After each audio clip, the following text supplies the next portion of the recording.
بسم اللہ الرحمن الرحیم۔ الاسم الموصول خاص مشترک۔ اسم موصول کی دو قسمیں ہیں، خاص اور مشترک ہوتے ہیں۔ جو خاص ہوتے ہیں یا تو مذکر کے لیے ہوں گے یا مؤنث کے لیے۔ مذکر کے لیے ہوں جیسے حالت رفع میں الذی، اللذانی، الذین، الاولی، الاولائی۔ حالت نصب اور جر الذی، اللذینی، الذین، الاولی، الاولائی۔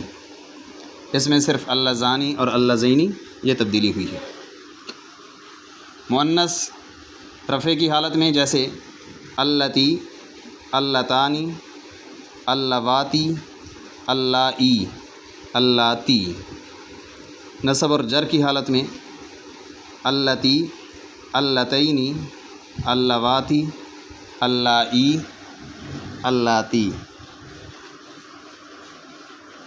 اسم موصول مشترک جو تمام حالات میں مشترک ہے، مذکر، مؤنث، واحد، تثنیہ، جمع۔ من، ما، ذا، ال یعنی الف لام، ذو، ایو۔ السلام علیکم ورحمۃ اللہ وبرکاتہ۔